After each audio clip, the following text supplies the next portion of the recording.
Here with us now, Bob Kolasky, Senior Vice President for Critical Infrastructure at Exiger, a technology company that helps businesses, banks, and government agencies with risk and compliance. Bob, thanks for joining.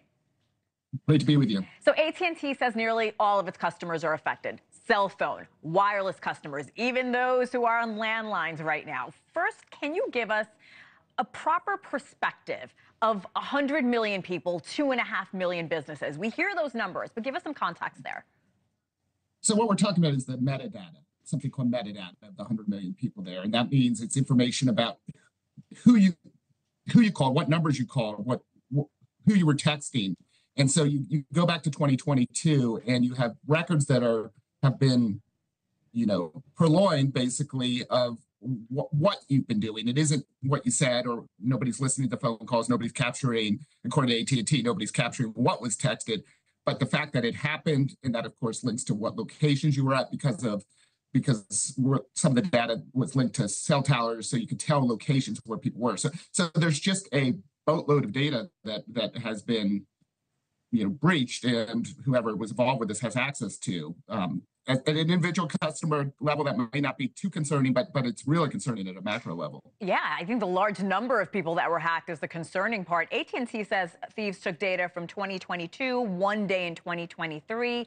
Do we know exactly when the information was stolen? Because it was a few years ago. It was, I think the dates you put up there were that's the best knowledge we have right now. What's interesting about this is, part of this is known because AT&T had to report this to the Securities and Exchange Commission as a major cyber incident. And as far as I know, this is the first time that there was a waiver given to AT&T to have extra time to work with law enforcement before the notice of an incident was made public. And that waiver was based on national security concerns. So that does indicate that the federal government, the FBI, and AT&T think there's something worth looking at here from a national security perspective. Too early to know what that is, but these SEC rules have only been in place for about a few months, and now we're seeing a national security exception granted. So going back to what AT&T said, hackers didn't get social security numbers or birthdays. You mentioned it's not like they were listening to our calls. So what information did those hackers get? Again, it's sort of metadata. And the best way to think, they vacuumed up a lot of data.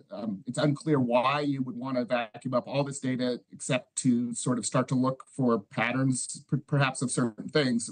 What's going to be so important in the criminal investigation is trying to figure out what patterns a criminal would be looking for and trying to protect against that. Individuals lost some level of privacy in what happened. And when we're talking about AT&T, this is a breach against AT&T through one of AT&T's third parties, which demonstrates the importance, and this is something we do at Exiger a lot, of making sure that your third party, your supply chains are protected as part of your overall cybersecurity. And Bob, I don't have to tell you, this comes after AT&T had to reset passwords for millions of customers in March after a data breach. I was one of them. I know a lot of people affected. We've seen Ticketmaster targeted, hospitals, healthcare systems, auto dealerships. Are hackers just getting better at this?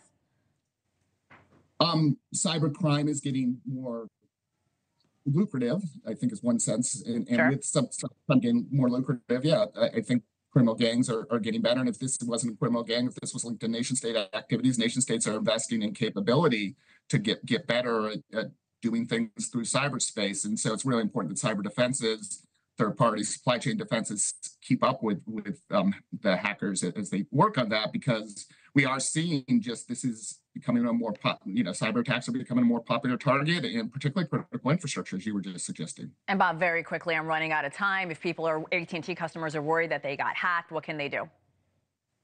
I think it's communication with AT&T and ask AT&T to share information, follow this, but AT&T should be proactively communicating with the consumers what they know about hacks, and anything that's recommended, credit monitoring, other sort of private protections, you should follow up on that. Bob Kolasky, thanks for the insight, sir. Thanks so much for watching. Just go to joinnn.com to find NewsNation on your television provider. And don't forget to click the red subscribe button below to get more of NewsNation's fact-driven, unbiased coverage.